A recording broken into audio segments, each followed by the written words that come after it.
All right, guys. All right. So it's about six of us here. Um, let's go ahead and get started. We didn't have a chance to actually talk about Prodigy. However, we have our resident Prodigy guru with us, Marie. I mean, she's able to break it down in six different ways. Can you at least start off by giving us a recap of the first four episodes? Ooh, the first four And she's on the episodes. spot. She's on the spot, so she didn't even know that this question was coming. I did not. Prodigy deals with a group of kids who have been living on Tars Lamora. And when I say living, they're more imprisoned. Dahl is the main character, and he has been. We don't know what he is. He doesn't know what he is. And he's basically an orphan. And he's trying to escape the prison planet. And he starts hearing rumors about this Zero guy. And eventually he gets caught. They suspect Dahl is in collusion with Zero. He gets caught. And Gwen enters the picture. Gwen is the daughter of the diviner, who is going to be the series antagonist.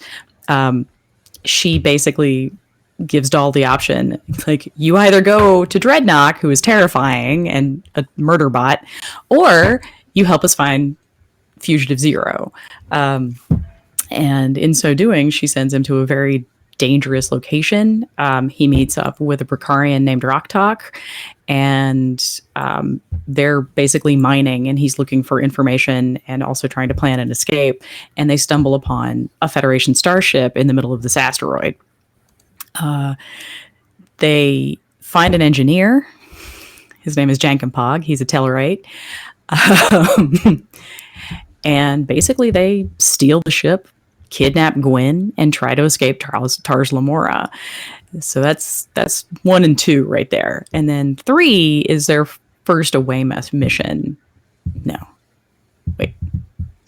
I may be skipping 3. I probably am, but we're going to go to the next 2. So it's going to be Dreamcatcher and then Terror Firma. Basically, they stumble upon a murder planet that manifests your dreams as hallucinations that in order to keep you there, so that the planet can eat you. And all of the different characters see all of these things that they've always wanted. Dahl wants to see his family, but he doesn't know what they look like. So the planet doesn't know either. Rocktalk is this big Brakarian, and she's always just wanted to be accepted, and she wants to have friends. And so the planet manifests these adorable little creatures for her to play with. Jankenpog wants tasty food. I mean, can't blame him. Right? And then Gwen, I think Gwen gets the worst of it, right? Because what the planet manifests for her is an image of her father, the diviner, loving her and offering her validation and acceptance. And that's when she realizes, yeah. I'm sorry. I just got excited at that point. I'm sorry. Yeah. That's when, and she realizes that it's a hallucination, because she, in her heart of hearts, does not believe she'll ever get that, which is the worst. Now they've all teamed up with, they've all figured out that the Protostar is a Federation vessel, because we have a new hologram form, which is a training hologram, and it's taken the form of hologram Janeway. So Janeway takes a little bit more of a center stage in Terra Firma, because Gwen has basically sold the Protostar's crew out to her father and has summoned her father to this murder planet so that he can come and retrieve the Protostar, because that's apparently what he's been looking for on Tars Lamora. And Dahl is infuriated, absolutely infuriated. And one of the things that Gwen does is she actually sets the Protostar to fly away, and it almost does, but the planet won't release it. So it crashes. And now in Terra Firma, Dahl and everybody else has to make it 10 kilometers to find the Protostar in order to escape.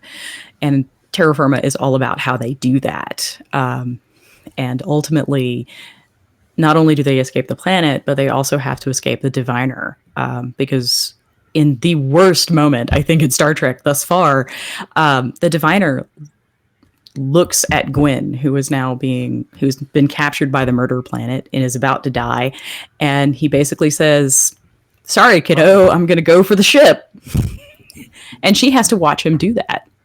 Yeah. And it turns out that the ship that he sees, that he abandons her for, to her death, is one of the hallucinations, which is just an extra twist of the knife there. Dahl makes it back. Dahl and the crew, rest of the crew, make it back to both the Protostar and Janeway. They rescue Gwen. They warp away, and unfortunately, the Diviner is able to toss a tractor beam onto the Protostar and follows them into warp, which is when they discover that the Protostar is so named because the third mysterious engine is actually a protostar, and it is capable of something called proto-warp, which is faster than any form of warp previously explored. And Gwen gets the chance to tell her father to step off, and she does. And it's fantastic, but also painful because, of course. And she engages the protostar drive, and they warp so far away that they are no longer on the Diviner's Delta Quadrant star charts, and that's where we have left off. So first, thank you, Marie. Thank you so very much. So first, listen. First, how cool of a title, an episode title, is Terra Firma? Like, come on, like, Manny, what did you think when you saw that? I mean, the writing in Prodigy is really good. You know, I think there's an adage that says "show don't tell," and I think that this exemplifies that. This show really exemplifies, like, they are going for action, they're going for plot. They'll get to the explanations later, but right now they're trying to intrigue you and bring you in with curiosity.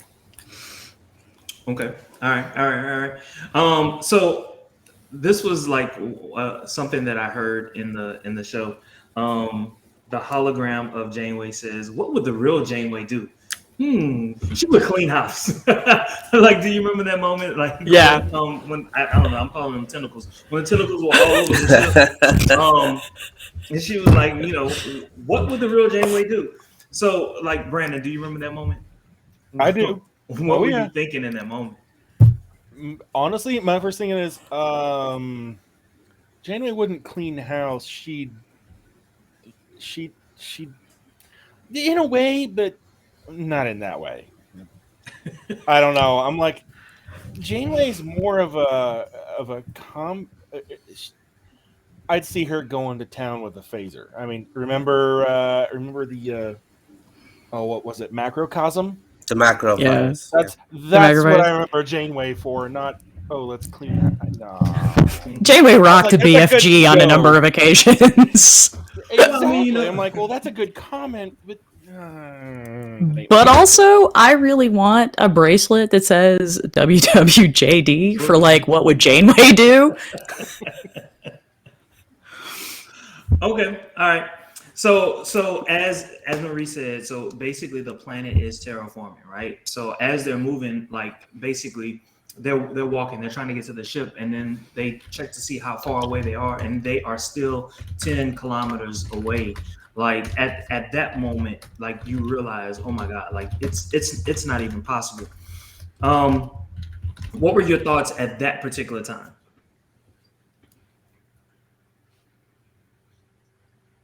Let's go to Andy. Andy, what were your thoughts at that time? Well, first, I didn't even ask you, Andy. Did you get a chance to watch Prodigy?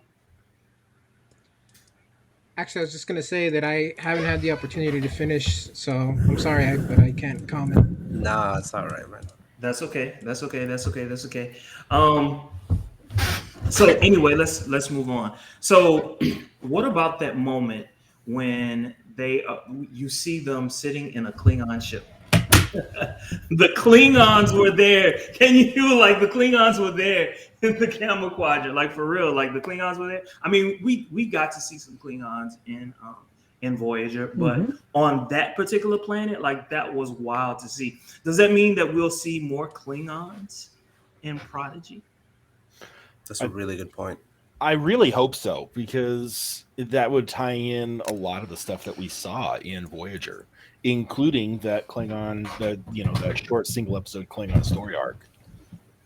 The generation ship, the one where they thought the Messiah was B'Elanna's kid. Yeah, Yeah, it's called The Prophecy. The prophecy. Yeah.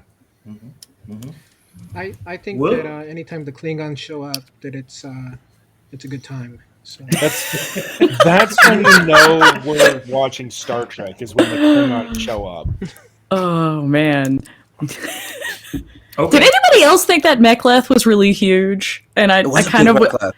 yeah, I'm kind of sitting here like, are you compensating for something, Dal? Like, are It you? was shiny and huge. It was large. I swear I'm an At adult. At least it was the right shape. The right shape. Yeah. It's got that going for it over Disco's Bat Left. It does.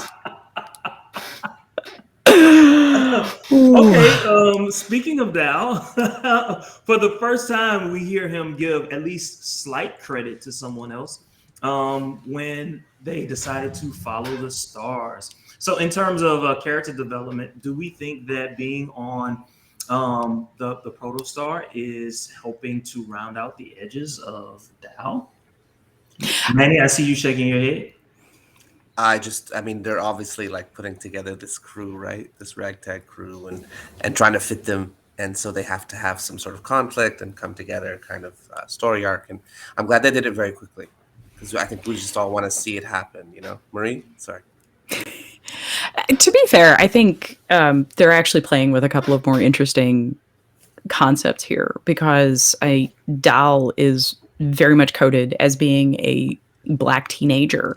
And so now there's this interesting tension between Dal's lived experience, which teaches him that authority and regiment and trusting others is a dangerous proposition, and now he's having to make this shift to becoming part of that authority, because that's Janeway's ultimate goal, right? Like, is to make them Starfleet officers. And I love that they're trying to have this conversation. How are we going to get Dal to buy in to the Federation ideal? And also, how do we make that legitimate? How do we make that make sense for him? Mm-hmm. And so I think that's really the arc that we're going to see going through Prodigy. And I think it's a really fantastic discussion to have with kids that are going to be watching this. Right. Excellent, especially because that's their main audience at this point. Even though we know, like, diehard Trekkies like ourselves, we're watching it. We're engaged. I mean, I think Prodigy is fantastic. I mean, I'm going to go out on that limb. I have yet to be unhappy with any part of this, any part of this show. Right. That's actually one of the things I was going to put in, is like, where was this kind of Star Trek when I was a kid? I mean, this is adult Star Trek in kids' language that makes logical sense. The closest thing we had, which is to very Star Trek, strange, was Rascals. That was the closest. And can we just not invoke that? What? What was that? The kid they got for Picard, man. The voice. I wasn't gonna say nothing. See, I wasn't gonna say nothing. Now we got to talk. Since we're talking about kids, so before we go anywhere else, I hate to interrupt you, Jermaine, but can I say one thing? Yeah. I read or heard somewhere a million years ago that storytelling and writing television for children is actually much more difficult than it is to write for adults, because adults will give you the benefit of the doubt. If a kid decides that this is nonsense, that kid's gonna peace out, because he or she is gonna be like, this, there's no whatever. And I think Prodigy is really embracing that concept, because what we've got a tremendously layered, complex story, layers of trauma and difficult choices that are being made by these teenagers, and it's not sugarcoating that in the slightest. It's actually, the show actually expects its audience to appreciate that, and in fact, I think be there at a certain point. And I love how they're not dumbing down any of it. So when we talk about it being in kids' language, I don't even think that's true. I think it's really just honest to goodness, good storytelling. I guess what I meant by that is we've got a lot of smart kids now.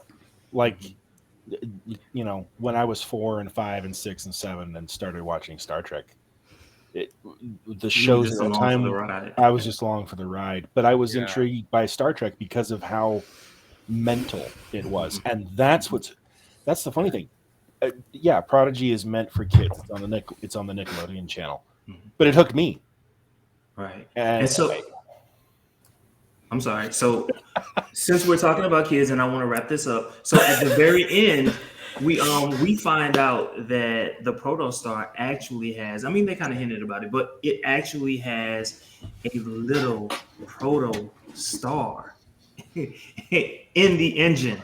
So, what were you thinking at that moment? What I mean, especially since this happens in the past, right? So, if this happens in the past, and they had protostars in the past, I'm thinking about Discovery right now. Right. I had the same question. Like, like, where did this technology go? And I imagine Prodigy's going to give us that answer. At least I hope they do. Let's hope. Let's hope. Let's hope so. My brain looks at it and goes, "This is another experimental piece of technology that perhaps it follows along the same lines as Voyager Slipstream or the Borg I was Transwarp going to or make something that point like next. that." Oh, sorry, didn't. No, it's okay. I made a list. You got to butt in. You got to butt in. Don't let me take it. Yes, No, it's Professor. okay. I was gonna say the protostar drive, the slipstream technology, the soliton waves, this new pathway engine they just mentioned in this How new to shut down? episode, Oh my the god. spore drive. Like Soliton all of wave. these, Love and then they shuttered it in the Voyager episode, like the slipstream. Sorry, I was gonna make the same point. Continue, please. Go ahead. No. That's an excellent point to make. Take it Please away. make it. Take it away. Please. I feel like so I don't understand. Like, is you saying Prodigy's in the past? Is this Prodigy takes place between Voyager and I think Picard actually is the next closest. So so that's The where point it that I falls would- in the continuity. Understood. The one thing that jumped out at me was Janeway becoming more than an AI during this episode. It really reminded me of the episode of Voyager where the Doctor there was a copy of him left 700 years in the future. Oh, He woke up in yeah. this civilization. Living witness. God. Yes. Living Witness. Please. Such a great episode. I'm sorry, I gotta say this. Every I gotta say this. episode, I Brandon. hope that they bring back that EMH into Discovery in the 4th season somehow.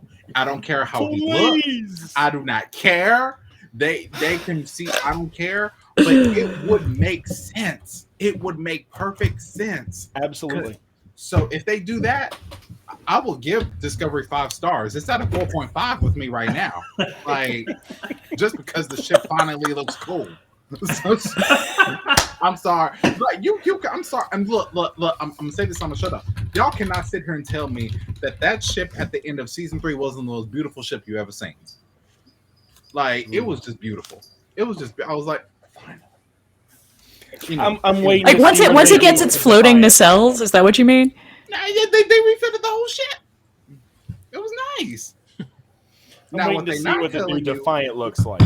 I mean, it looks like it works. Versus it looking like it was pulled out of a junkyard. I say It freaks me out that the nacelles are separated from the. Agreed. It freaks me out.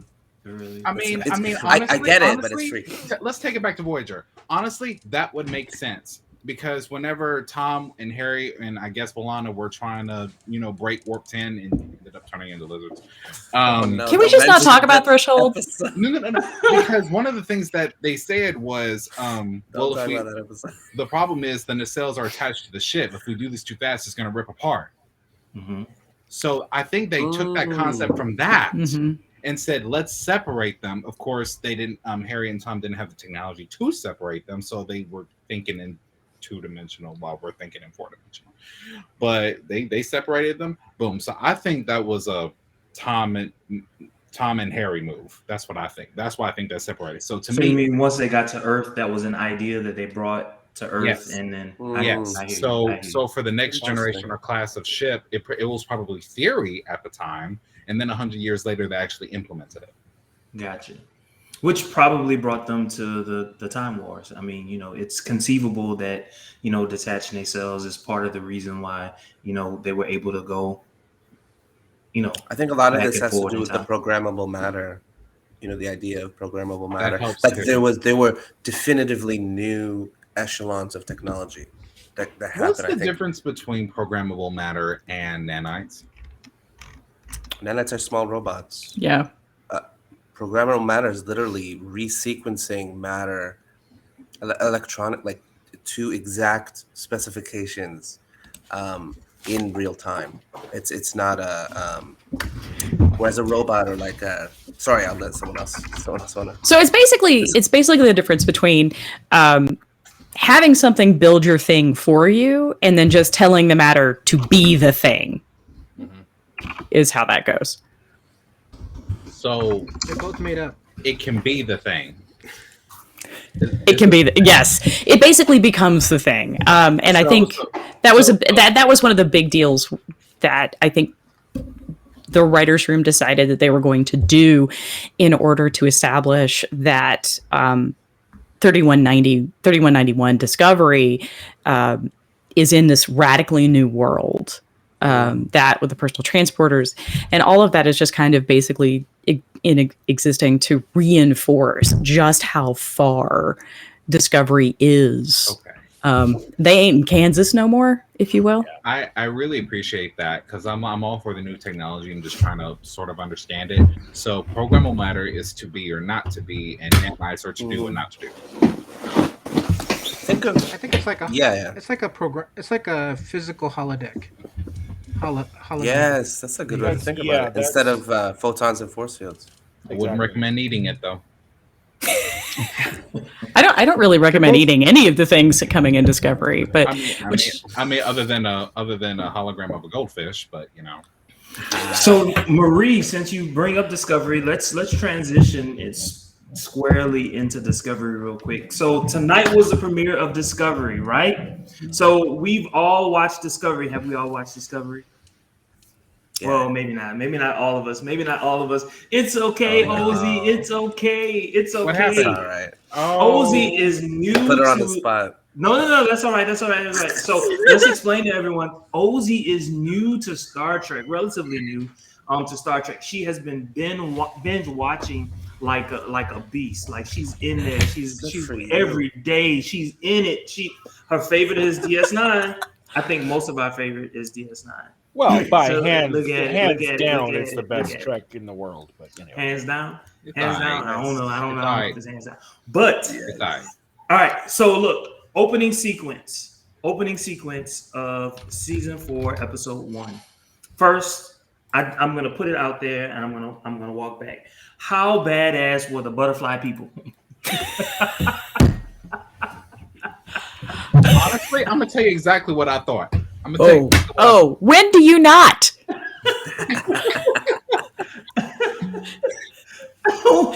wait.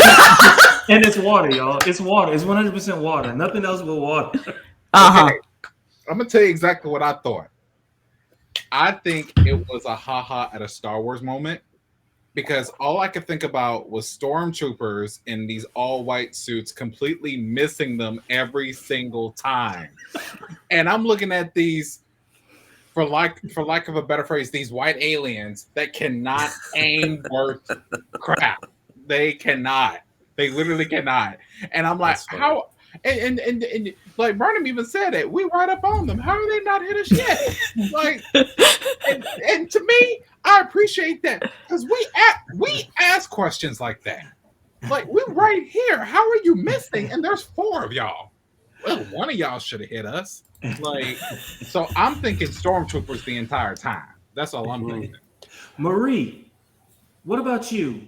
I'm thinking Into Darkness. What are you thinking?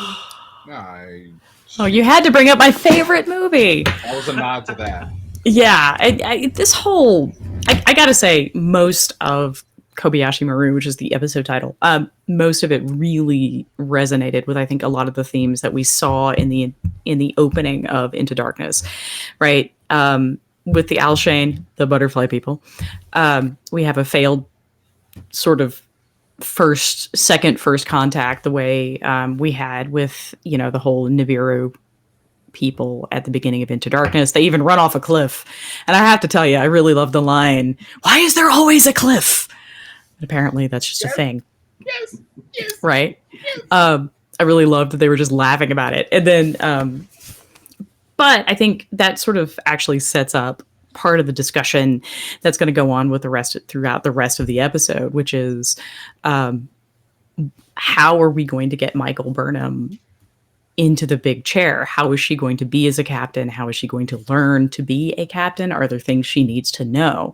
Because one of the big themes in the beginning of Into Darkness, that it gets dropped, admittedly, is this question of, is Kirk ready? And what does readiness look like? Okay. All right. So we're going to talk about that. Let's hold that for just a moment. But still on that first scene, let's see. Let's go to, who do I want here? Let's go to Brandon. Brandon, what about the banter between Book and Burnham? What do we think has happened since the end of season 3 into season 4 that they would have this, like, it's almost like a married couple? Like, did you see Mr. and Mrs. Smith? It's kind of like that. Like, I did notice a little bit of that. More than that, though, I noticed that while they are kind of a couple of sorts, it was almost that it was that family banter. He's the dumb ox and she's the smart person in the room, but at the same time, he was actually, what he was trying to get across made sense. I don't know. I saw it completely from his perspective. I'm like, okay, yeah, Burnham, kind of just shut up just a little bit, please, and let him talk. I don't know. I could be wrong. I liked it though. I thought it was well written and well put together. okay. So thank you. So Manny, real quick, what about the relationship between the crew? So shortly after we see, you know, the butterfly people, I call them the butterfly people. I don't know the name of their species. So they're just going to be the butterfly people until I learn any differently. So once we get to Discovery, we see some light banter between the crew. Like they're kind of like, I guess I'm in the South, so it's called joshing, right? They're playing with each other. They're making fun of each other, and they're laughing at the things that they're saying. Did you catch that? I don't recall it like exactly, but I do recall there were like those types of moments. I do remember like Tilly kind of being a little awkward, just a little bit here and there. Yeah. I thought we didn't see much of Stamets. I thought that Adira I felt they were a bit wooden, to be honest, even though I felt it was like written in a way like they were supposed to be kind of closer. I don't know if it's because Saru's gone. I don't know if it's because, but like I liked Owo and Detmer. On point. These characters are standards. They are like, you know, they've exactly been who they've been. But I felt like the other characters have been kind of evolved, and it felt a little unnatural to me. I don't know if anyone else felt that, but even later when Tilly was speaking to Adira, and then she was talking to Commander Nahlas at one point, and she's like, "Did you ever get home? How long since you've been home?" And it felt, the delivery was like, "Oh, this is." It took me out of the action. I was like, "Oh, it's an actor, not the character." That's how it felt. I want to know who the new black dude is. Oh yeah, That's a good question. I don't know who that is. I mean, it's not Bryce. At first, I don't want to know who it is. At first, I thought they were this, and then I see him on the bridge. I'm like, "Who are you?" I just want to know who this man is. So I really hope he's not a generic red shirt. no, he had some good lines. Don't do that. Like he's gonna die at the beginning of the second episode. He said, "Don't get too comfortable. I'll be Right. back." Right. Like Bryce told him that. Like, don't get too comfortable. Like, I'll be back in 2 days. are on you. So speaking of red shirts, going back to the butterfly people real quick. When they were being shot up, I'm like, well, of course they're missing. There's no sacrificial red shirt to shoot. Mm. But Stormtroopers always miss. That's actually a good point. There wasn't a third character, which is very odd, especially for away missions. So yeah, can have target. But I think that kind of goes back to one of the like talking about Burnham's ability to be ready and be a leader, because we've never actually seen Burnham lead people. We've seen her again throw herself in front of literally every bullet, and then sort of expect people to come along behind her, but she's never really made leadership decisions in quite the same way. So for me, she trusts Book because she spent an entire year trusting Book. So she's and he's been here, he's lived in this world, so she feels comfortable bringing him along. But she doesn't feel comfortable risking any of her people because she's responsible for their well-being. And that's She why hasn't I think we shifted only from being she hasn't shifted from being a science officer, a second in command, or a third in command to the commander of an entire ship, and it is a different feeling altogether. You have to start to trust your officers to do what they need to do. And she was calling the shots during the battle sequence. She's like, "Are you doing this? Are you doing this?" She knew technically what everyone should be doing. Um, but yeah, I think you're right. I think that you have to have that character building moment, right? Where um, I found it fascinating because they're involved, right? Like the characters, Book and right, and it's the two of them on a planet. You don't really see that where two people who are in a relationship are on an away mission together. They made a point And of never sending down Worf and Esri, not Esri, Jadzia. Jedzia. It happened once Yeah, and it went very badly for yeah. everyone. but look, Book is not even Starfleet. Mm-mm. That Correct. was also very strange. He's technically Well, not even Federation. I view his character like a 7 of 9 character. Like you're not in Starfleet, Right. but you have a vast amount of knowledge that would help you serve. That's how. Uh, I He see him also more as Derek. tap dances really close to falling into the magic black man category, sort of like Bagger Vance with his magic empathy abilities. Mm, Which he did not use this episode. Wish I had a man If you like that. notice. she asked him at one point. She asked him to use it. She's like, "Do your magic thing," and he's Do like, your thing. "No." No.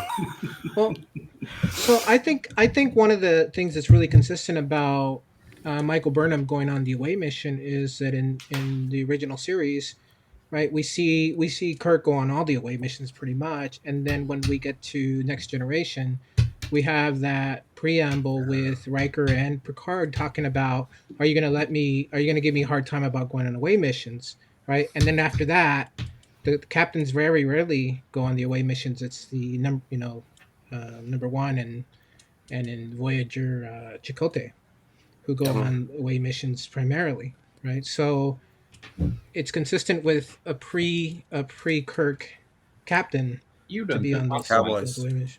Ozzy, I see you like really nodding to that. Like, what are your thoughts about that?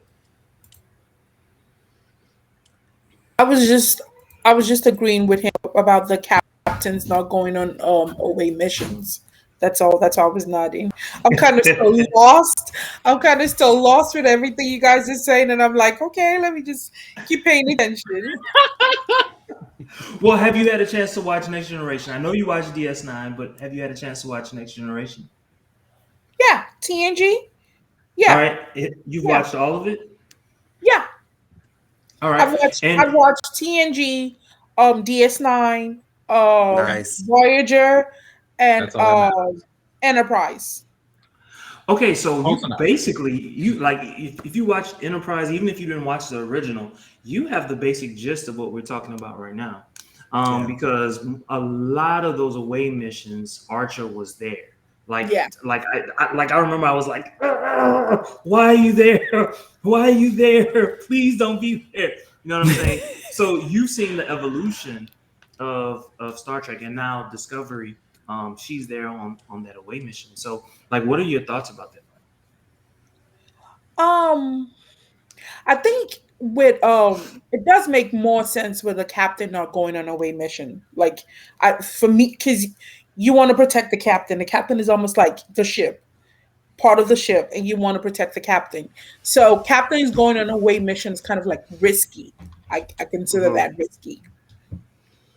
And then the Okay. president made a. I was about to point say. Yeah. Did anybody else feel that was a little hypocritical of Burnham being like, "You're totally putting my crew in danger if you show up on my ship"? So look, there was a pause. There was a Ah. slight pause that she had, and I was like, "Hold up, wait a minute. Is she realizing that she might put her own people in danger? No. But she just doesn't want to put the No. president in danger. Like, No, you know I what I'm think saying? that pause is. I think that pause is Burnham trying to come up with a reason to keep Rillick off her ship. You think so? I do. Like that was that's what I thought in the moment. Like when I first watched it, but on reflection, I was like, I don't think Kobayashi Maru level Burnham is ready for that level of introspection, and that's one of the things that Rillick actually calls her out on later in that truly amazing. It's not really addressing down. It's because it's more a teaching moment that Burnham's just not paying attention to. She's just not taking notes. No, she isn't. That's yeah. William. I'll be quiet on that. Honestly, No, in many ways. Well, okay. I got two things. One, I screamed my butt off when she squinted her eyes just right after the president told her off in front of Mummy Man, and like she literally did like a. And in that moment, pardon me, I heard her say, "Bitch." Yeah. I literally felt that in my spirit, and I was just like, you should have said it.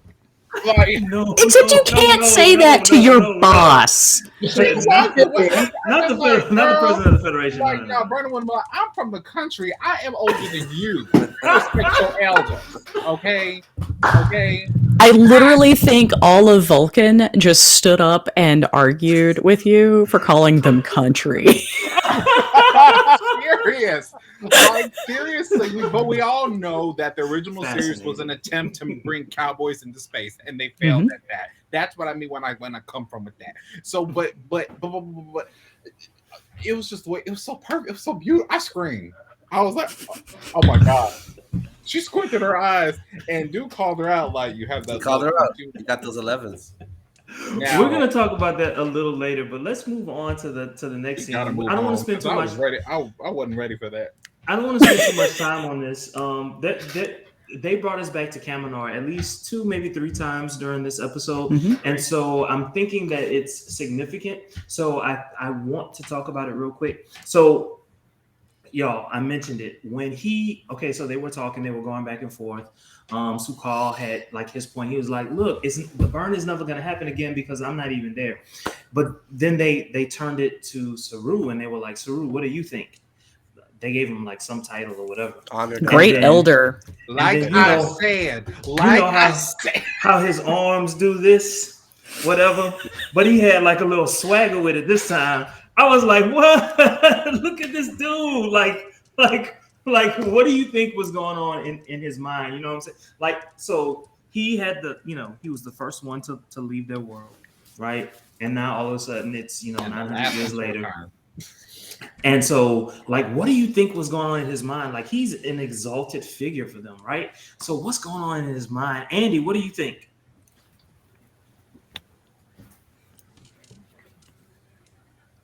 Sorry, I lost track there. You're talking about Kaminar? Yeah, back in Kaminar and Saru, they call Saru. He comes down and he has his little swagger walk, and he's basically talking to them, and he's trying to convince them. Hey Jermaine, I'm not sure I remember what that swagger looked like. Do you think you could do that again? Yeah, why don't you do it for us? Stand up and do it for us. I apologize because I was having technical difficulties at that point in the show, so I'm not sure I caught that. Yeah. Oh, that's okay. Because I lost. Yeah. Because not Rick James. What's his name? Doug Jones. No. That black singer. What's that black man name? Rick James. Godfather of Soul. Godfather of Soul. What's his Oh, name? James Brown. With the cape. You James know how Brown. you know how he has the cape, James Brown. You know how he has the cape. So Yeah. that's how he was. He had Ah, that cape on too, so he was just walking like that. Ozzy was like, "Oh my god." I do enjoy that. I have, Ozzy's suddenly like, Amazing. wait, why am I here with these crazy people? I have a question. Spoilers doesn't bother me at all. So, is Burnham? I'm not sure if I'm saying her name right. Is she a captain by She is season now. 4? Yes. She Yes. is. Okay. No. Okay. Yes. I like the reunification with the Baul. That was Mhm. shocking. Oh, That was yeah. nice. Yes. Bananas. Yeah, and the fact that like they're commingling and there's like there are no issues, no major issues. I love how they Nobody's put these getting things- eaten. Yeah, I see that being a significant thing through this season as well. And as even though it was only, referenced or anything like that a few times, I have a sneaking suspicion, and now this is just me in the back of my head. The back of his head. I have a sneaking suspicion they're behind this. They? The Baul? The Baul are behind what's happening with the destruction and the loss. I don't know why, Interesting. but I have a very sneaking suspicion that it's going to have to do with the two sides of Kaminar coming together, and they're doing this behind their back. Wow. I see, As because there part was of so the much deception. Kaminar. So you're seeing the gravimetric distortion as a weapon? Yes, Okay. Interesting. as a not necessarily weapon, but more like kind of like, well, what's the best way to put it? A cause and effect situation of having causing a natural disaster. I see. Directing maybe some natural Correct. disaster. I don't know why. I don't know why that's in the back of my head, but I'm like that ties together somewhere somehow. I What will I be saw very when I interested saw to see that- if that's right, because I am not entirely persuaded. I hope they. I mean, it's crazy, but I kind of saw the sphere builders when I saw that. From Oh. Enterprise. That's yeah. Okay. Nice thought. Ooh, yeah, I didn't think of that. That's what I was like. There's lensing, there's gravimetric shit. We're dealing with something that is not of our universe, or it's like extra universal. You notice the amount of energy, and then the lensing. In real astronomy, it's because of a huge gravimetric shear or some like enormous black hole or something that is like actually take like a wormhole or some kind of energy source there that is warping the light around it. And when she zoomed in, so much of this dialogue during Discovery was so punchy. The fact that she could just zoom in on this tiny little, just zoom in there, just zoom in right there, right? Like, where? Yeah. And it didn't even point, by the way. Like, did anybody else find that weird? Because it's just like, oh, there's a thing. Like, go zoom in on it, and like one of the people on the bridge is like, oh yeah, totally, it's that. Yeah. Every past history, zoom into grid D3 or Something Right. like that. But no, we don't do that Stuff like anymore. that. it's just there. They were trying to move it. I get it, and I will accept that. And I love that they jam packed. There was so much here to unpack. Like, there's so much in this episode to unpack. Like, we could sit here and just talk about scene after scene and say, like, this is a reference to this. This is a reference to that. Sure. Overarching, I think they're trying to set up yet another, universe causing like destructive thing where you have like the AI. That's why they jumped into the future in the first place. You have the burn. It always seems like they're dealing with some existential threat. And I will tie this to Picard as well. Mhm. And I've said this before, that Picard, for the first time in the history of TNG, we now have a new threat in the TNG world that threatens the universe in a way we haven't seen since the Borg. The AI that is outside of our universe that they were trying to like contact or whatever, that I think is also, I don't know if these things are connected. It just seems like there's a theme, like that there's always going to be these sort of like existential, like can't we just have like a Can we visit go to back a to planet? villain of the week? Yeah. This is big. I think that may be seriously the first time I have ever heard that said out loud. Can we go back to the villain of the week? Fourth season Enterprise, they're like, let's get back to our mission. And it's like chill for like a couple of episodes. Like so much Zindi, right? Like Zindi. And then like all of a sudden it's like, hey, Right, but I mean, you could make an argument that Enterprise kind of goes off the rails in season 4. Like all the really good stuff stops because they no longer have that conflict, and then we have to have like the really sketchy terra firma episodes. Not terra firma. What is it? there is a terra firma. It's later, but Terra the humans. I'm talking about the Terra. Terra. The one where they try to get rid of all the aliens. Yeah. It is a terra firma. That is the name of the terrorist organization that Of tries course to it get is. rid of all the aliens in their solar system, and they take advantage of the like laser shooty thing from like Mars, and they like want to shoot San Francisco. They want to shoot like Starfleet headquarters. Don't get me wrong. I'm not saying let's get rid of the season-long story arcs. I am not saying that because we all know the Dominion War was one of the best things that ever happened to the Star Trek series. We all know that the Zindi arc was freaking spectacularly amazing. I love it. We all know that Year of Hell was supposed to be a year-long season that they cut down into 2 episodes. Really? But I miss the days of Star Trek where you could do a 3-episode arc or a 2-episode arc, or even a single episode kind of standalone. I'm not saying let's go back to that where it fits in the timeline, but I mean like, The Circle comes to mind in DS9. Yeah, The Circle, exactly. Yeah, but you can do that. You can do that if you've got 26 episodes a season. Like when you've got 13, everything is so much more compressed. And I think that has a lot. I mean, the medium has changed. How we consume medium.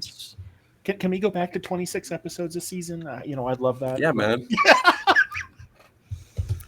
Anyway, I'll shut up now. No, it's because 10 is not enough. No, wasn't the original series like 33 episodes per season or something like that? Yeah. I don't remember. It's a lot. Yeah. It's a lot. And there are some legit filler episode problems. So since we're talking about going back to our roots, let's take it in Discovery, season 4, episode 1. Let's talk about the moment when Burnham is talking to the Starfleet cadets. All right. So it's basically the reopening of Starfleet Academy. All right. And it's also the first time that we see President Relic.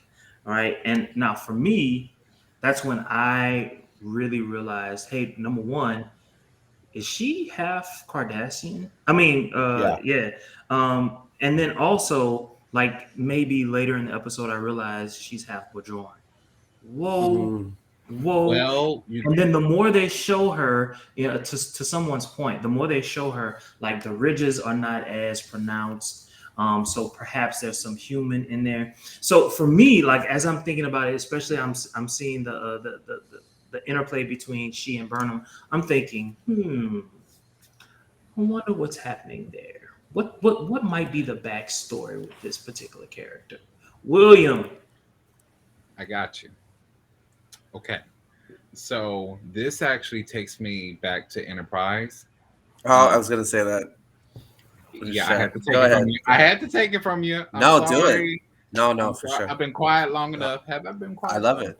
So say it loud. Say it loud. Good Marie, she's like, nah. So there was a woman, if I'm not mistaken. And at some point during Enterprise, and I'm going this off of vague memory, so Manny, you might want to take it after I attempt to make this point. But she said that or this person, I think it was a woman, said that she was part Cardassian, part Regelian, had a little bit of human in her, had a little bit, all these different species in this one being, and said that in this century the species have intermingled so much that now it's a different species isn't a different thing. And of course, at that point, that was before the burn, but still. I thought, oh yeah, so that actually makes perfect sense. So I wouldn't see why she wouldn't be a third of a third of a third. It's the pilot from the capsule episode where they find a ship from the future. Thank you. Yeah. Yeah. I was gonna reference the time when Daniels takes him forward. He's like, "Where are you from?" He's like, "Are you even human?" He's like, "Mostly." Mostly. That's all I was gonna say. Y'all, and what about that nod to Captain Archer and the Enterprise? We even hear The ship theme, yeah. music. They are still not trying to make up the for what music. they did Oh. on the last episode of Enterprise. They're still That's trying to- another one of those episodes we don't talk about because it didn't happen. It's like the prequels. They didn't happen either. Are you sure? I am. Here's a short list of things I noticed during that quick segment. Okay. We talk about the Archer space dock, which I think is fantastic. The Archer space dock, cool. The ship that's docked, Voyager, it's clearly. got to be the Voyager J. So we know that. Now, one of the passing officers in the area after the cadet speech, if you listen to it in passing, he's talking about how he's only consulting on the Kirk for a few days. So there's a ship known as the Kirk. Oh, I thought that was the There Curry. has to- Yeah, I think he said I don't think it's the Kirk. I think it's the Curry. Okay, It's maybe the, I'm wrong. The two, Lieutenant those- Bryce and this new Bryce. guy, And the new guy, whatever. yeah. Okay, maybe I heard that wrong then. And then He we was talk about to make about. a valid point too. That would amazing. I'm like, damn, that would have been cool. But I mean, if I'm wrong, I'm wrong. I'm gonna have to go back and. Hey, But then we talk about Push the the station orbiting Beta 6. Beta 6 was mentioned in one of the original series. It was actually the planet that the Enterprise was headed towards to resupply when Kirk encountered Trelane. Mhm. They were going to resupply Beta 6 Yep. as a Federation world. So I'm like, Okay. wow, that's a callback. Lane. Well, man, I love stuff like that. So I think Marie mentioned it. I'm not quite certain, but someone talked about the promotion of Tilly to lieutenant, but it wasn't just Tilly that was promoted. Everybody was promoted. So Everyone. basically, there are no more Ensign Kims in Discovery World. No more Ensign Kims. but now that You get a promotion. You get a promotion. You get a promotion. now that you have like 12 new cadets, they can all be promoted now. So, I mean, did anyone not catch that? I mean, Garrett Wong's got to be pissed right now. Burnham was pretty much they're giving her speech, which all she really wanted to say, hey, because you guys, my crew got promoted, that's why you're here. Thanks. We'll be sure not to get you killed. Can't promise you that though, but you know. I feel like the Ozzy, writing what for did that you speech think? was actually pretty decent. Sorry. I'm sorry. What'd you say, Brandon? The I was saying, writing but for that- Ozzy. I just want to give her some space. Oh, yeah. How are you doing, Ozzy? I'm doing good. I'm still listening. See, I'm so far behind. I'm like kind of confused. But whenever you guys talk about the old series, and I'm like, okay, yeah, I know, I remember this and I remember that. To be fair, even having seen it twice, I'm pretty sure we're all still confused. So, Yeah. don't feel alone. We still have to rewatch this So- and like Oh, yeah. catch. Manny's right. There's so much packed into this. And I thought, I really think an hour runtime was an interesting choice. Because I sort of felt like a number of the story beats some of the story beats last too long, and some of the story beats don't get enough time. Agreed. Yeah, agreed. That's a good point. And I get what So one I of the get what things they're that I- trying, and I get what they're trying to do, especially with Nahus. Is they're trying really hard to sort of jerk our heartstrings and try to emphasize that the trauma that Adira and Tilly are going to have, and that also Burnham is going to have in the wake of his death. But frankly, I was like, I what? All right, okay. I thought Kahim and Leto's deaths were Yeah. much harder and should have had a whole lot more. I don't know, just a whole lot more run up, And I get what they're trying to do is they're trying to phrase the destruction of Quajian as this, sudden horrific thing. But also, could Star Trek stop destroying planets? I feel like this is becoming a trope now. Yeah. Like Yeah. they saw Alderaan and they're like, "Hey, Star Wars, we're going to raise you by 2." Yeah. I mean, we lose. I mean, they kind of started with Constant. Chronos, so Oh, that's 3. Yeah, yeah. The moon. What's the third planet? Yeah. It was the the the moon moon that blew crashes up. into Kronos or something, or destroyed. Yeah. The moon blows up Brandon, and sorry, causes what- problems. You want to say something, Brandon? No, I was just commenting. Yeah, it was the moon. So I wanna go back to that scene where they're in space dock. I think they're doing a really good job of creating continuity about what Federation means, right? So if you go back Yes. to that scene is very similar to Enterprise's opening scene, or not opening scene, but opening episode, where they're they're christening the Enterprise The Warp 5 NX-01. engine, yeah. Right. And so it's a very similar scene, it's a very similar sentiment, but also throughout the Star Trek series, they've used similar scenes where you see this a brand new ship in space dock coming out for the first Does time. anybody else It ha- think the emotion picture, like that amazing, like Oh, it's the, literally I pornographic, saw guys. those It's lights. Starship I saw porn. those lights. I saw those lights. Totally Right, so gave you me motion picture vibes. so you Those see that over and over uniforms. again. Right. You see The that over and over uniforms? again, and it Yeah, new Yeah. uniforms again. and it But Yeah. aren't they a And throwback it to the goes- motion picture? The pastels and stuff? yeah. Mhm. Yeah. Yeah. Yeah. So you It's get dark. all this continuity because they share a commonality, a common history. But to my earlier point when we were talking offline, I think they're setting up a clash of cultures between the current day Federation and the Disco crew, which is interesting because the Disco crew got to experience a federation that was in full force, right? Where Yep. the culture was fully established, there was protection, there was always battles, and now you're back, you're in the future, but you have like a rag, like they're just starting it. It's like they're starting up again, right? So you Yeah. see it both sides. They're starting up again. The pendulum or the wrecking ball. Like the Mhm. idea that you need subtlety in times of peace. And Discovery's been on the run. Like they've just been just snapping necks and just like doing so much. And the president, you can see the tension that they're setting up with the new president. Like what president of the Federation is like randomly boarding like a mission like this? Look, Like so sensible on purpose. do y'all remember when the two of them, Burnham and Relic, were going back and forth on the bridge? Like there were so many different things going on in my mind in that moment. It was like, first of all, as you said, Manny, like a president is there. Number one, like you've never seen it, and the fact that a president is like, damn, like look, no, I'm here. Like, you know what I'm saying? Like most presidents will like defer to Starfleet. Oh, you want to do this? Like DS9, the president there is like, oh, you want to martial law on Earth? Yes, okay, you can do it. Not this president. Like she's willing to go back and forth. And then the fact that it's two women, Mhm. like two women. You know what I'm saying? It's like I knew it was gonna be wow, like on mile so away. many different levels. Huh? I knew it was going to be a cat What'd fight. you a say? mile You away. see that you see the two helmsmen, the captain, and the president in that one scene, and they're all women. Yeah.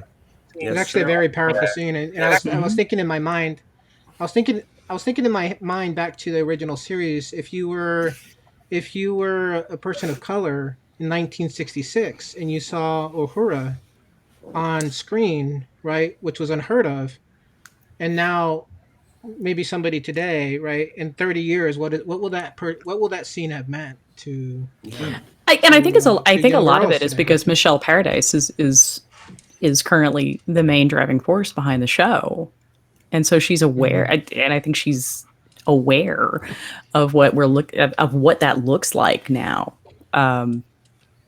Right. So I think, but I do think you're right about there being a culture clash because everybody on the Discovery, except Burnham, is coming from a position of comparative power. Right. Yeah. The Federation was a major power. They were assured of resources and all of this other jazz. And they're not going to have them anymore. I and that find was that Andy's point. I'm so sorry to cut you off. Andy's point about the tension between like the fully fleshed out like Federation versus this like ragtag, as almost he said. Now there's going to be a tension between like, and it was in the last season. Discovery's like maybe the Federation should look like this, and they're like, we don't do that anymore. This idea, like as a culture clash. Sorry, Marie, please continue. no. I like it. We don't do the help missions, and yet that's how we're starting out. just like how This Jordy season. just like how Jordy was talking to Scotty. Oh yes, Oh, yeah. yes. Yeah. In Yeah. Relic, that's one of my favorites. Relic, yeah. But Mhm. but even more See, than Brandon, that, I'm on your level. Good job. I'm so proud of you. I'm gonna give you a cookie. I'm gonna mail you a cookie. Jermaine is actually with us the first time. You know, it's one thing about that in Voyager. Torres tells Janeway, I don't pad the hours I need, right? Because remember the advice to from Scotty was you always tell him it takes twice as long as you need. And so then you look like a Torres, miracle Lower worker, yeah. decks. right? Yeah. Yeah, yeah. Marie, to your greater point. Yeah, go ahead. And suddenly I don't remember it. Okay, so let's move on. Let's move on. All right. So at a certain point, we find Sorry, out man. that frozen methane has hit Discovery and also the space station that they were going to help, right? And so everything changes, right? And so basically, we get like this crash scene a little into it, right? We get this crash scene, and Burnham is hit. Her pod it basically imploded, right? And so we see like a helmet kind of come over, and then all of a sudden there's absolutely no sound whatsoever, right? Which is and we're correct. seeing that. Which is absolutely correct. Yes, but Well, can I ask even a on question? Even on Discovery, right? There's no sound. Like the camera is moving, right? Yeah, that was a But there's no cinematic sound. move. Yeah. What For was going on me, in your mind? that sudden like that helmet that suddenly appears, all I can think of is, my God, she's going to be eating her braids. Because clearly she didn't have time to pull them back. And I'm just like, this is terrible design. Well, it was CGI, so but I mean, it was like it's supposed to be like some automatic type thing or whatever. I don't know. I know, but it's terrible design. Honestly, It really I is. think from a filmmaker's perspective, I think they were trying to be a little show offy at that point. Yeah. Because how you gonna put it in slow motion, cut the sound, and then all of a sudden a whole cat suit comes over you? And this is what I'm talking about. Like that was a story beat that took too long and just didn't add anything other than a cat suit. Scientifically, I gotta tell you guys, this was an abomination. Agreed. Burn it away. Most of it is an Agreed. abomination because there is no sound in space. Okay, Yes, yeah, you're there's right. no You need sound. particles to Clear. propagate sound. Exactly. Right. Absolutely. But like, it's 2 points I'll make. One, these dots, the ones that like were possessed by the spirit of the ship or whatever, they're throwbacks to exocomps, right? I don't know if anyone is. I don't know that they're throwbacks to exocomps necessarily, but I think because they're not sentient. Yeah. They did it in lower decks They with could an be actual distant exocomp. Yeah. But two, and then they brought them out to like do these things. There's so many other functionalities that they could have used for these things to do that. Like methane, it's a flammable gas. It just happens to be I was literally frozen. thinking that. I said, you like set that shit on fire. Vaporize frozen it. gas. Where's the phasers? I know it's so much. There was so much weird about that. But they didn't really expect it, right? I just thought of something. If we're going to talk about science, I don't know if igniting that methane would have worked because you still need oxygen to cause a flame. Oh. So But I how do don't phasers think that work would in That's what I was space? just thinking. I'm sorry. I was right there with you. And Directed then I thought, energy doesn't require it doesn't require oxygen because it's not a flammable environment. It's a directed energy weapon, which is directly exciting through radiation. So the you're saying particle it would physics of vaporize it methane. right It would away. have started a chain reaction within it by the kinetic energy turning immediately into thermal energy and having a thermo like nuclear response. And on a completely So- flip side, so- when Burnham's ship gets exploded, the amount of time that it takes for that suit to come over the top of her, She would have They died. just slow it. she would have been sucked in. She would have been blown out into space. Okay. Here's the But question: where's the force fields? it was in slow motion. Still, it was fast enough to figure out. Nah, she should have died. She should have died. I was or looking or at- at least sustained some pretty serious damage from like the explosive decompression of like her lungs. I Brain mean, not damage, that which I makes have a it scientific more background. I didn't know if she was knocked out or if she was holding her breath at that point. But we both know realistically you can't hold your breath in space. That's actually a fallacy. What? It won't like not. It's not a real thing. What do you Which mean? part? What's not a real If thing? you're holding your breath in space, you can hold it for like a couple minutes. There'll be no explosive decompression unless there's a pressure difference. That's the only thing. But yes, you're right. It's a difference in the ship. But if you were just floating in space, you could hold your breath. All right. So shortly after This went sideways. No. Like I just want to get us through, right? So shortly Sorry. after the crash scene. So the guy from what is it? Beta whatever it is, Beta 6. Beta 6. All right. So he's holding them at gunpoint or whatever, and so the president tries talking to him, and Burnham is like looking and is like, so she basically asks, were you lying? And then the president says, Doesn't matter. what does it matter?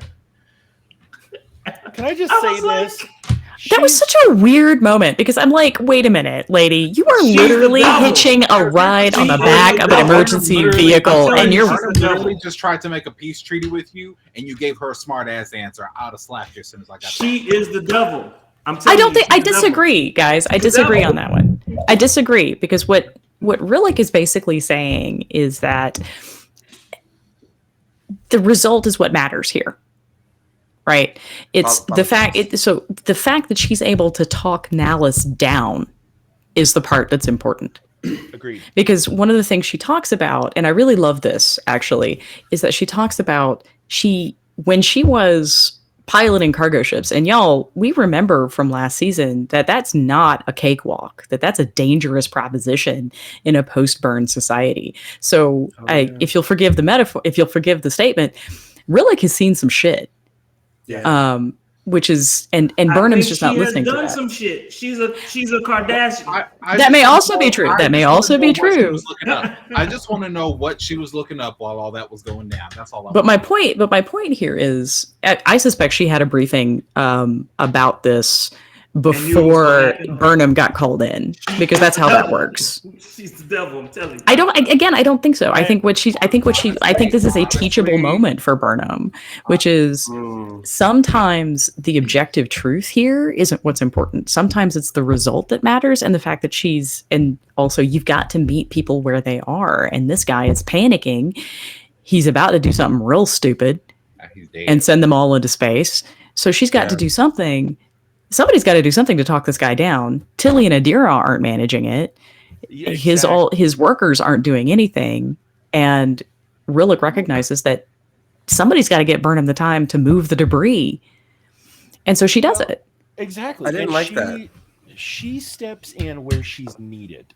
I will say that she is a perfect diplomat. She weasels, not necessarily weasels, but she finds the ways to get in, to get something that both parties can live with in a way. Now, at the same time, I think she's actually going to be a key figure, and she's not going to be the evil person. I think she's going to one that brings the voice of reason to everything. I think that's really what's going to happen. She's going to bring the voice of reason in the end, and I think she's going to end up getting replaced. I see both. I really hope that Burnham. So someone has got to disagree with you, and I disagree with you. She's the devil. You disagree with her. You disagree with us because she's a Cardassian. Exactly. Yes. This is speciesist. But she's also. She's also Bajoran, and that's one of the things that I really think they played on here is the history.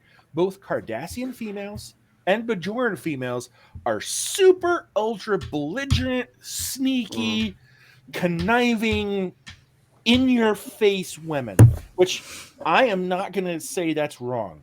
I'm going to say that is a really great characteristic that you have for females of those two different races. Case in point, the three Cardassian women who came to the station in DS9, the array.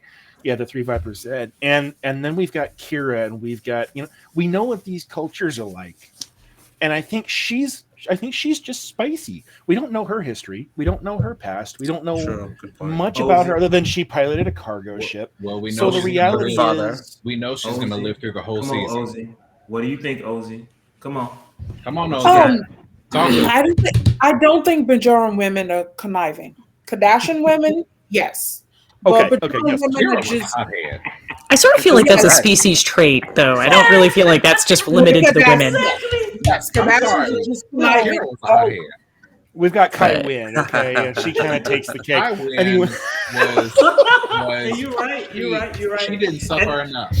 I mean, they did get the woman who played Nurse Ratchet to be Kai Wynn, guys. I mean, that's fine and that's Also, good. I'm just saying Don't they should have sleep killed her on slower. Kaiopaka. She killed her own son.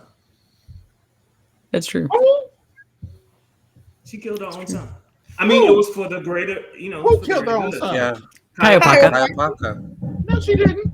She did. Yes, she did. When? She ordered the strike on her son's terrorist cell so she could protect another. I can't remember the other mission. Yep. All of this Yeah. was in this first episode. first Only Vedic season. Barile knew. Vedic Yeah, Barile was Barile her. knew. Which Well, is So- why it never This happened. became- Oh, I Did think not he, happen, I or think was that it he was using that against her. Yes. Right. Yes. Okay, I think I remember that. Oh. Okay, Yeah. can we pull It was back to all meant to Rillick be. for just a second? Can Yes. we pull back to this? I really love that the episode sets this up as these two competing viewpoints, and Burnham's is this standard sort of science fiction hero line: everybody's got to come home, and Rillick is looking at her like that's not realistic, and unfortunately, some of us have to live in the real world. So I don't see her as being the devil. I see her as trying very hard to do what she says, which is she's trying to meet people and circumstances where they are. And there's validity to both viewpoints, right? Because Kirk actually wins the Kobayashi Maru by changing the parameters of the test. Yep. That's yes.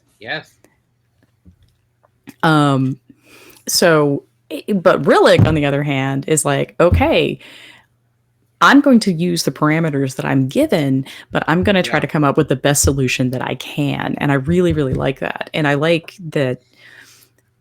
I really like that we have a moment where Sonequa Martin Green actually channels first season Michael Burnham, because Rillick puts Burnham off her game to such an extent that she goes back to Vulcan Burnham. Like you can even see that physically in how Martin Green holds herself in that scene, which I think is fantastic. And Rillick picks up on that, right? Because later when she's fighting with Burnham, and I love that she never loses her cool, right? It's never personal for her. She's literally just trying to pick the best person for the job, and she's not sure Burnham is that person, which is a big sort of threat to Burnham's own ego, which I think is important, and I'm really looking forward to seeing the fallout from that. But you'll note she talks to Burnham and she says, "You're willing to risk the many for the few." That's a Vulcan proverb. She's paraphrasing a Vulcan Really proverb knowledgeable.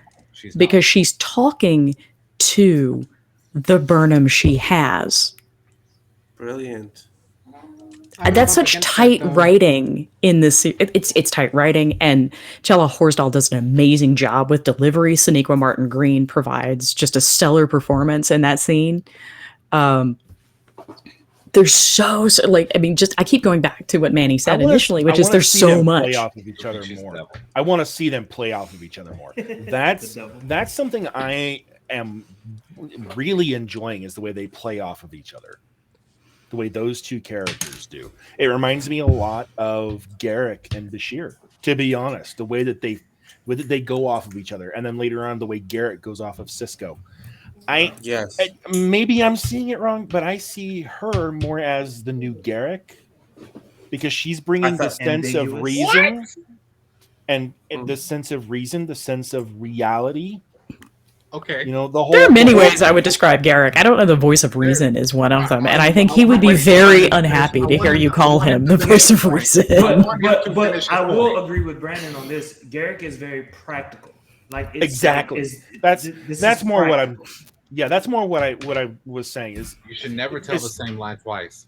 especially in Oh, yes! episode, yeah, Jermaine did And it. it's and it goes back to the In the Pale Moonlight when bingo, they exactly. yeah That's when they exactly what I execute was the looking at. Romulan or It's they like, you came assassinate to the me Romulan. because I could do something you couldn't, and I feel like that's what she's trying to get through to Burnham is there's only so much you can do by yourself, Mhm. and she And needs this to is trust her part of crew. that.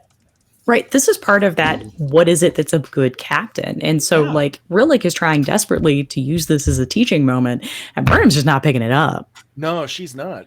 I mean, And Rillick is right. It's a matter of experience. Okay. All right. Let's meet in the middle. Okay. Let's just meet in the middle, because I can say about half of us are on the President side, half of us on the Burnham side. We're gonna come to the middle. This is where I come in. Okay. All right. So so William's calling us to Jesus right now. That's what we're doing. All right. That's two, y'all. I've gotten him twice. and what if I just say no? No, for real though. I think what's the president's name? What's her name? I want to. Lara Rillick. Rillick. All right, Rillick. Yeah. So she's not wrong. Okay. Burnham is right, but Rillick is not wrong. Okay, and what I mean by Correct. that is, if we're gonna meet in the middle, I gotta say this: bitch needs to work on her delivery. Like, because you heard Burnham over the comm try to reach out to her saying, "Hey, did you really go to this place? You cool or whatever?" Y'all, that was an open comm. That was horrifically unprofessional. Oh, It that was absolutely. My bad. It was a What's direct the- open my bad. comm for the bridge officers and the bridge crew to the president. And I'm like, holy shit, that's. I didn't know. I thought it was like a direct. Nope. Anyway, I think it was meant to be, but they didn't write it that way. right. Mm-mm. So I feel like that Burnham has the social capability, and after being a year in the future and being away from Vulcan for so long, she's attained her human side and she knows how to be social. Whereas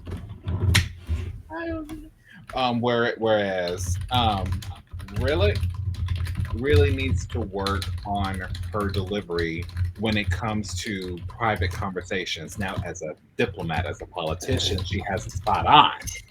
But because to me, now I feel like that whole shindig of talking the man down was a performance.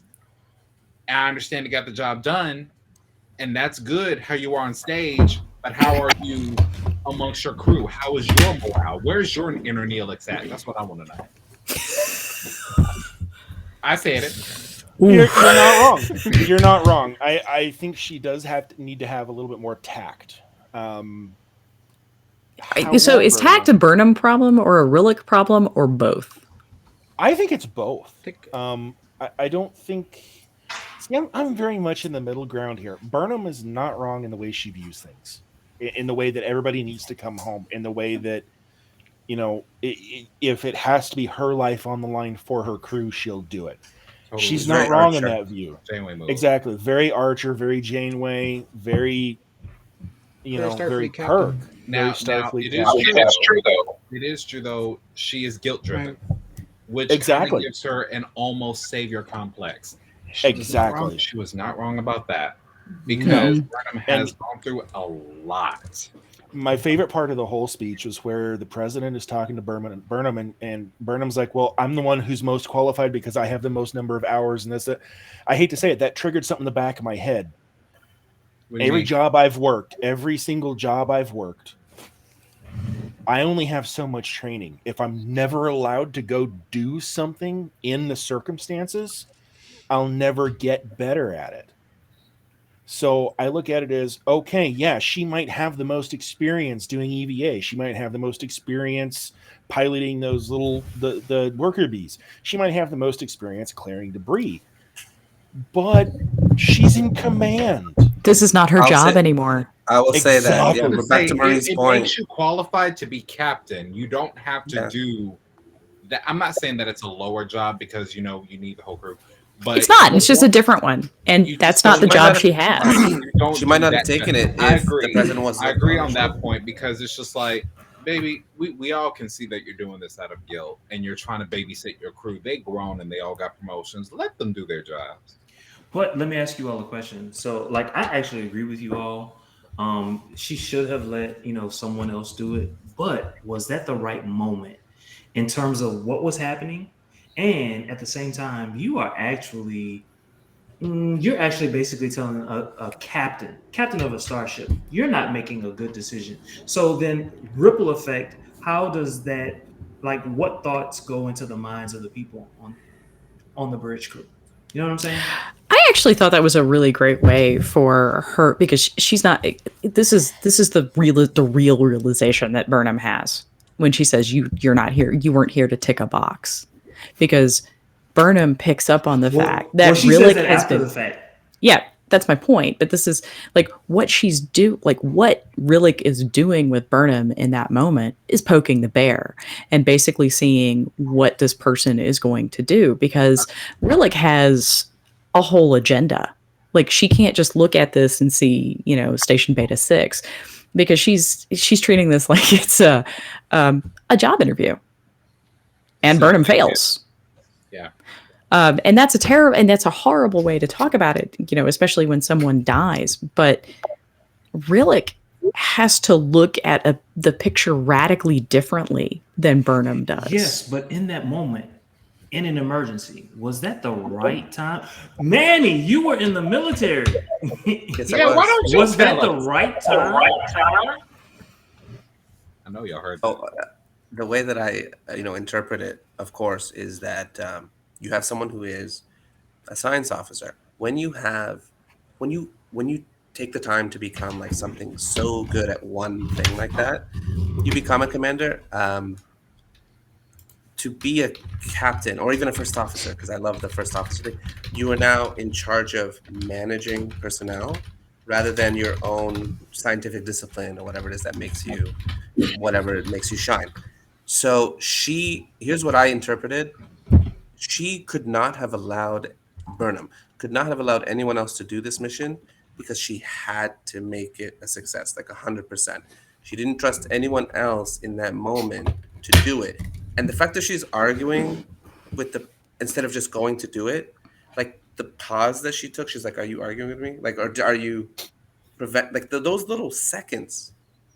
That was the difference between that chunk hitting the ship and not hitting the ship. That's my point. And You have to trust the captain, trust your crew in those situations. so in my opinion. the president affected events simply by being there. That's And very true. Yeah. Agreed. And I'm not arguing that she's not moral, like there's not a moral issue with the president, but I just think she's looking at it very, very differently.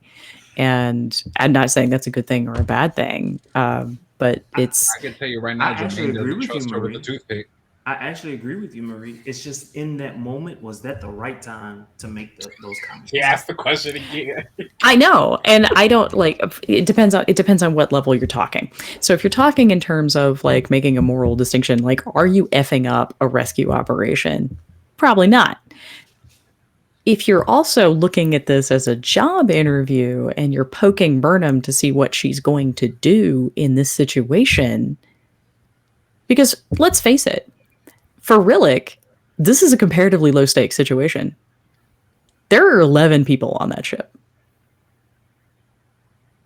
Like, I hate to put it that way, because this is the Federation and they're supposed to be better than That's that. why. I'm sorry. But this goes back to Andy's point, This right? is Like where this we goes. deviate completely. This is where we deviate completely. That's that.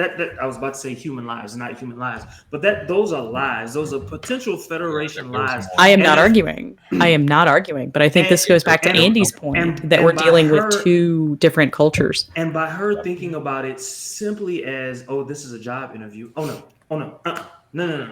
That's the wrong attitude to be taken. You need to take the step back because you don't have the expertise in this moment to be making these decisions. Really, truthfully. She's not I making got decisions. something to say. I got Well, something we That's the don't- point. We don't I know got that something though. to say. I feel like I'm gonna this tell you. season. I feel like this season just something that I've noticed because I'm reading and that own stuff and with the vibes that this episode will give you, which will probably give vibes for future episodes. This has the three Star Trek remakes all over it for me, from the 2009 all the way to um Into Beyond. into Darkness and Beyond, right? Yep. Because I saw aspects of all three movies in this, minus the the cliff was kind of obvious, but as far as the development of Kirk, so just like Kirk had to, and this is where I agree, Burnham kind of needs to grow up a little bit. Just like Kirk had to grow up and he had to develop, he had to go through, he had to really be he may have been promoted to captain, but he had to become a captain. Like, you know what I'm saying? And that's what we're gonna see with Burnham right here. Now, I ain't gonna lie to you, I still don't like the delivery that president did, but still, at the end of the day, Burnham kind of has to grow up.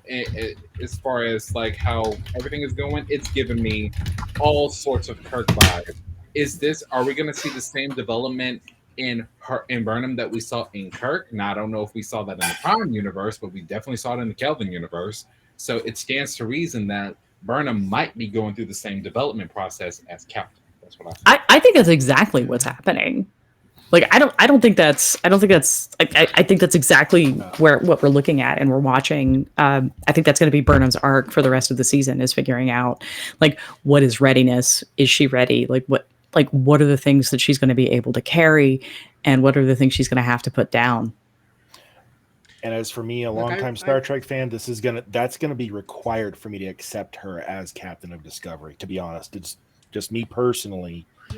I have to see this growth in her. So that's. I'll be honest. I need this. I'll be honest. I believe it's definitely possible because if you recall, we saw that growth, even though the actress required it, asked it for her character. Screw it. Troy's character in TNG, when she had to sacrifice Geordi in the holodeck, that was her personal Kobayashi Maru, and she did it. Yeah, she had to do it. Now, we have seen that Burnham has lost people and has dealt with loss. You can't get around that. But do you have the ability, and Manny, I'm going to let you take this from here. Do you have the ability to make a decision, even though you don't want to make that decision? Cisco had to make those decisions every day to the point he almost put in his resignation. Yeah.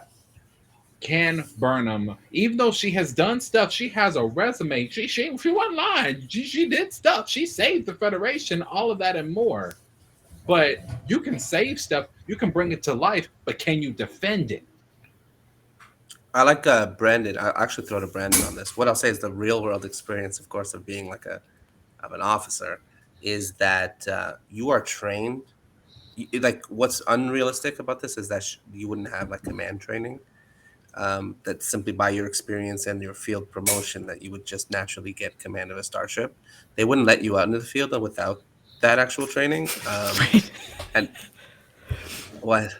No, I agree with you. That was one of my big beefs with Star Trek 2009. Actually, it was just like, what? Yeah, this is not how this is going to go. This is not how command works. This is not how the military works. Starfleet is still a military-esque organization. Yeah, they're just really bad at it. So Brandon had a point. I liked what he wrote. If you can speak more to that about maybe Troy's experience or Geordi's experience. It was the whole concept, Troy in Thine Own Self, the episode of Next Generation, she had to order Geordi to his death to save the ship. And it takes like 16 iterations. Yeah, I mean, it took her over and over hours again. and hours and hours of going through that scenario to actually figure out that was the solution, because she was doing everything she could do to make sure everyone survived. And it takes Riker telling her she's not fit because she can't do it. Yeah. And it's that face punch point, and I think that's what the president was trying to tell Burnham is, at some point you're going to make the same call later on, and it's going to cause you to lose more than just one life. That means we're about to lose the main character, y'all. Yes. I told Brandon. I told Brandon earlier. I am looking. I'm wondering how this is going to go and what we are going to lose in Burnham's education. My vote is the new black dude. He can go. Yeah, he's gonna be there. I was gonna say he's gonna replace that. My money is actually on my money's on Book.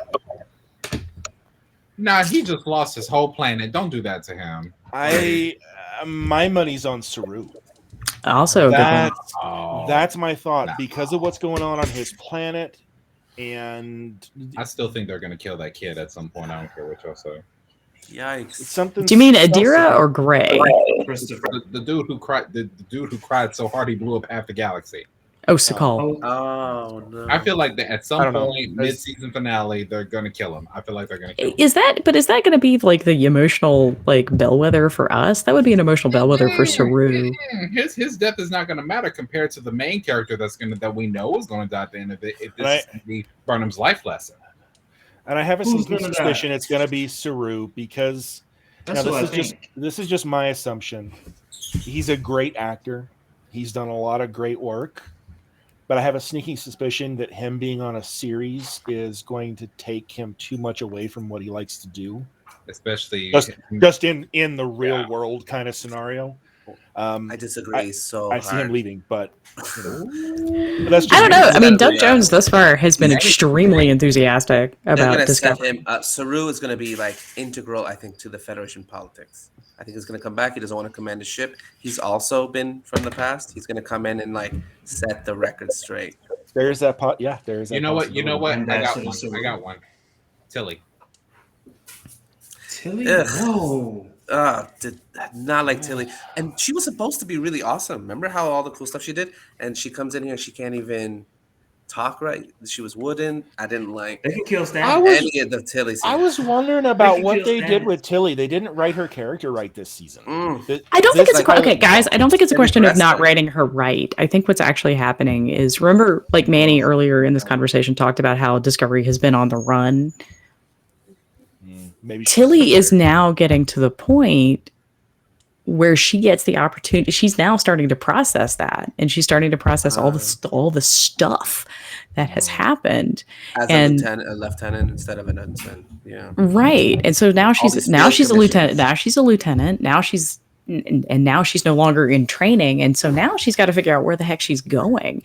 That's a really good point. Yeah. And that's terrifying. They haven't even been in the future for a full year yet. I don't even know if they've even processed that. And you know what? Even though I still don't like her, President did tell them, hey, you guys left your past. Surely you must be dealing with something. So not only was she looking at Burnham, but she was looking at the crew too. Because I had that thought. I'm like, you've been here less than a year. Now, Burnham, she's been here for a minute.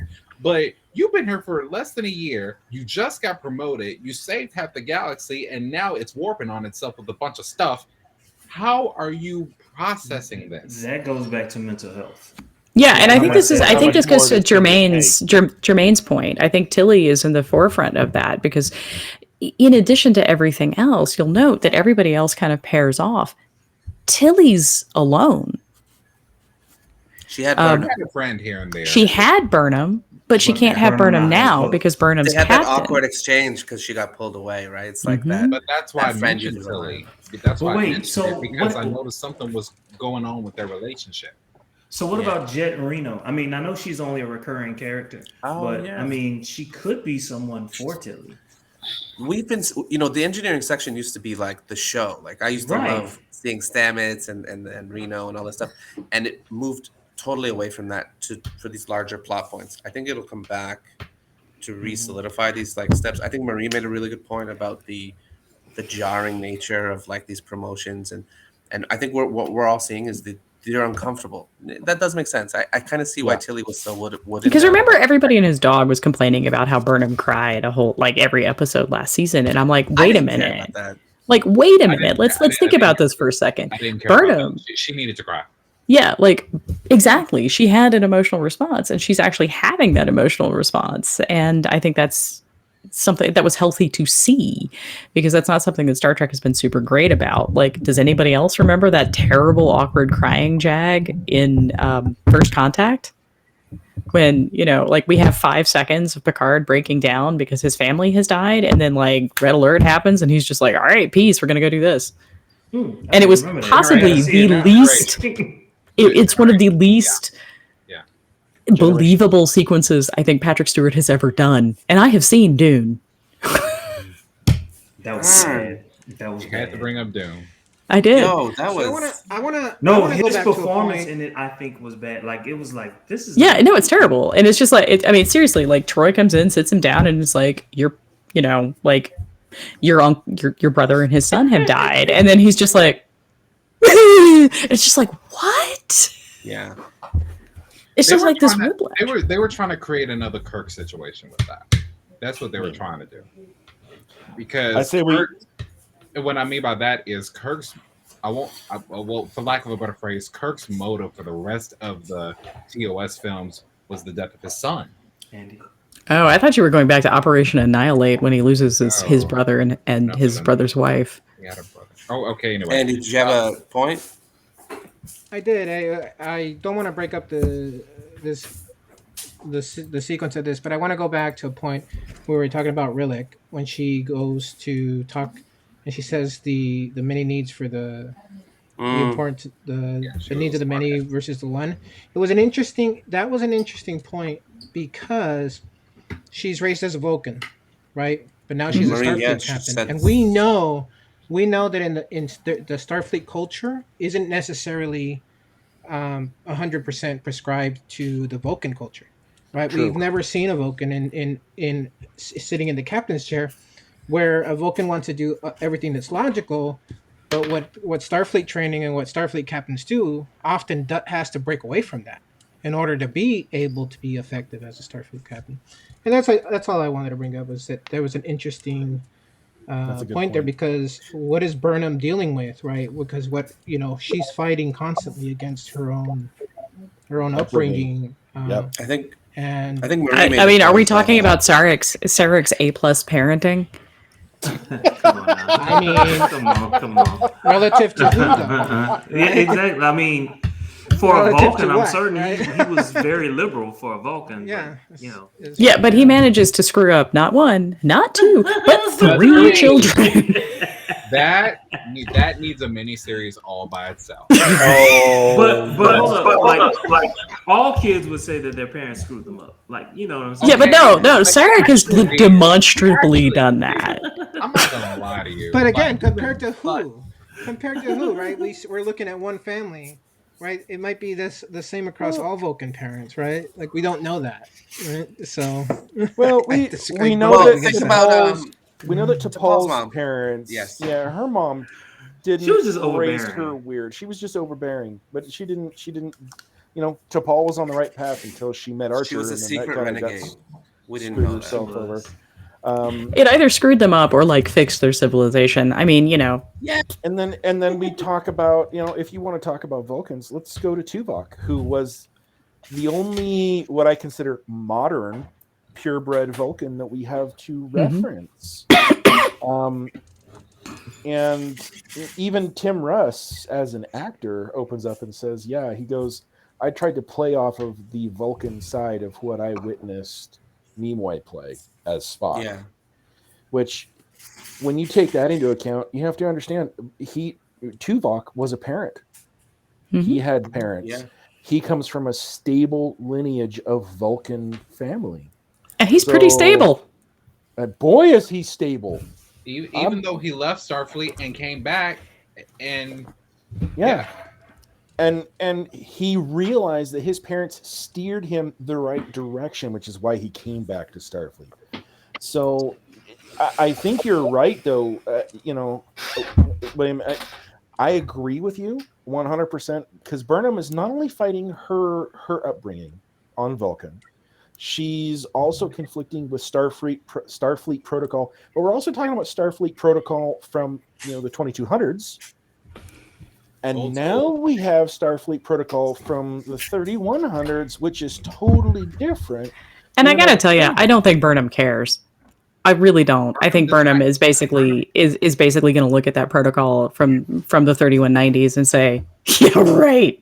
Exactly. And then just keep It's going either, on. And to be is perfectly it either honest, Marie or Brandon that made the point? I'm so sorry, William. no. Go ahead. The one of you made the point that that Rillick was so smart. She's like, this is what she spoke to Nala. She mentioned his home world, and she spoke to him in a political way, and just She's knowledgeable. got. And then when she spoke to Burnham, it was a Vulcan point. I believe it was Brandon or Marie who made this point. That in that moment, she appealed immediately to her like the political sense of like engendering like that sense of like I know where you come from, or this is a logic that will appeal to you. If she is that intelligent, be afraid. Yeah. As he said, an adept politician is a very I dangerous thing. am And he's already trying the president. to tell you. Do you Also, think, I though, really that love that we comes can from tell her- that Manny is inherently Canadian because he's so much nicer than the rest of us. But do you think, Manny? Do you think that's because she's part Cardassian, part Bajoran, part I guess human, and so there are different sides to who she are? Who Jermaine she is not going to let this go. He's just not. No, She's bad. She's Cardassian. Hey, no. by the way, I'm talking to him about what we just said. The reason she's able to appeal to those different sides of who a person is because she inherently knows that there are different sides to who she is. Does that make sense? You know It what? absolutely He's not does. wrong. yeah. I would say By the that way, her- what her- I'm. Go ahead. No, go ahead, Andy, Manny. please. So go ahead. I was I just was gonna gonna say. make a By the way, point. did the Leave it. The way- Leave it, the- leave it. Andy, you go. Andy, you go.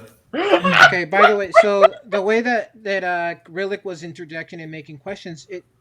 Well, I first of all, I don't like her. Really, I think she looks like I think she looks like Seska. I think she looks like Seska, and I think it's on purpose. Not Right. It is a Seska. Seska. And I can't wait to meet this relic But- character. okay, She's polarizing The other- for sure. She wasn't that bad. She really wasn't that bad. But she's the Oh, So devil. I can form my own opinion. Oh my god. Jermaine, I love you so much. She really wasn't that bad. She really wasn't that bad. But she is the devil. Devil. Like Andy, I'm sorry. Andy, please. she's a Cardassian I'll just say that agent. the way that she kept interjecting reminded me of Kai Wynn.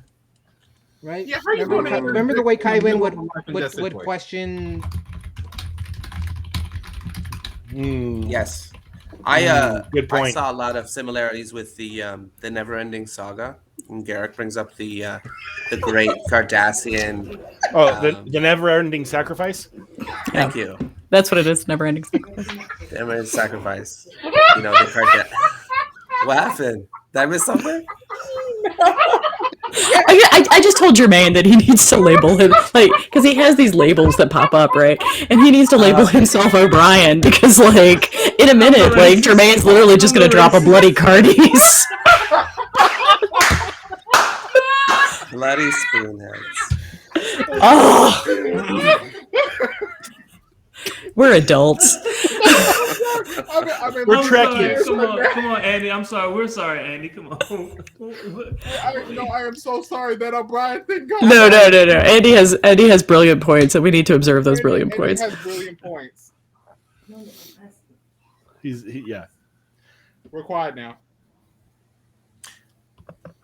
I was just gonna make a point about Cardassian political processes.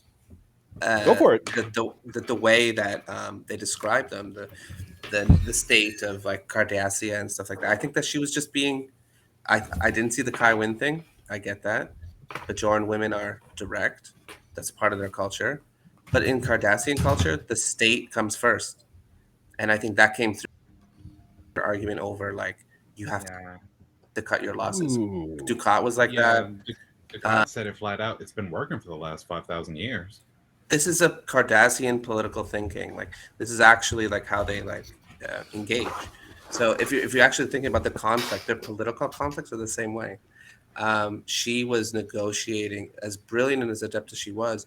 Yes. There was a bias there. I think it's a Cardassian bias, and I think it's inherent to how she was like dealing with. She's like, you have to cut this heavy-handed thing of like Burnham needs to learn to be a captain. I get it. If that is all that is, it's very two-dimensional. I would love it to be a little more three-dimensional as like an idea. Like maybe there's more growth on either side. It's not just on Burnham. Maybe the president needs to learn something. But I also am like picturing this president like the president from the Hunger Games. Did you guys ever watch the Hunger Games? Yes. The lady at the end and how she betrayed them and how she just kind of stepped in and just like moved the pieces around so she could just like claim this thing in the same way. That's exactly how I feel this lady is. Oh, okay. Oh, brutal. Okay, we have to say goodbye to Andy. Sorry, Andy, saw you I, left. I I was also gonna have to ask leave very that soon. you also have to leave very soon. Yeah, Okay, yeah. My so day's starting. since we're coming up on almost 2 hours, y'all, we're like 45 at this point. We're 45 minutes over what we had Oh wow. anticipated. We were just having a good time, like really. There's too much to talk So about. There's let's do just too And this. this much is to just talk one about. episode. Let's each of us wrap it up in 1 minute. We're just gonna go around. We're gonna talk Okay. about what we like, like a summation statement. 1 minute. That's all we're gonna get. Nothing more than a minute. Who would like to go first? Otherwise, I'm gonna start calling us. Are we talking about like summary 1 minute of the episode that we just watched? That 1 minute, or just Or a summary of everything that we've just experienced for the past 1 hour and 45 minutes. oh yeah, like we can do that in 1 minute. Okay. I kind of want to bring us back to balance. I'll take my minute now. Okay. I kind of want to bring us back to balance because much like because we have these two poles, right? We have the pole of Burnham and we have the pole of Rillick, and I think what this episode is telling us is that balance is going to ultimately be the goal, right? Is finding a happy medium between getting everybody home and also not damaging ourselves in the process, right? Because that's one of the things that I think Rillick is looking at and saying, hey, you can't carry all of this. You're going to have to distribute it because you can't, that's just, you're going to make yourself crazy. And I think that touches on this whole concept of, if they want to deal with a pandemic, because, those feelings of isolation and having to carry all of this on our own in a more profound way than we necessarily have had to. I think that's kind of what Burnham's looking at going into the captaincy. So, Thank you very much. That was quick. That was good. Jermaine's like, I didn't think you could keep to a minute. Brandon William Ozzy, man, hell. I'll go next. I'll just talk about some of the cool tech because I'm a very tech kind of guy. So we know there's a pathway drive prototype in the works that we're going to learn more and more about.